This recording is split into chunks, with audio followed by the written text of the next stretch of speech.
ایک گاؤں میں ایک کسان اپنے بوڑھے گدھے کے ساتھ کھیتوں میں کام کرتا تھا۔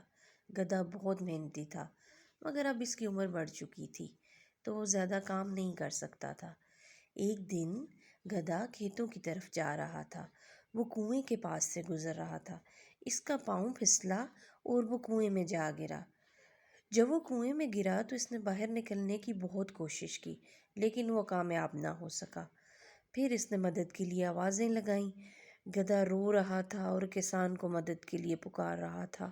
آخر کار کسان دوڑتا ہوا کنویں کے قریب پہنچا۔ کسان نے اسے نکالنے کی بہت کوشش کی مگر ناکام رہا۔ پھر اس نے سوچا، یہ تو بوڑھا ہو چکا ہے اور زیادہ کام بھی نہیں کر سکتا، تو اس سے بچانے کا مجھے کیا فائدہ ہے۔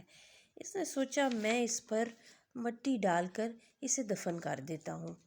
پھر اس نے پڑوسیوں کو بلایا اور کہا کہ اس گدھے کو ہم سب مل کر دفن کر دیں گے تاکہ یہ کنواں بھی بند ہو جائے۔ سب نے مٹی کنویں میں ڈالنا شروع کر دی۔ ادھر گدھے کو ترکیب سوجھی۔ اس نے اپنی ٹانگوں سے مٹی کو نیچے دبانا شروع کر دیا، جس سے آہستہ آہستہ وہ خود اوپر آتا گیا اور کنویں سے چھلانگ لگا کر باہر نکل آیا۔ سب لوگ حیران رہ گئے اور سوچنے لگے، جس کو ہم مٹی سے دفن کر رہے تھے وہ اسی مٹی سے اوپر چڑھ کر آزاد ہو گیا۔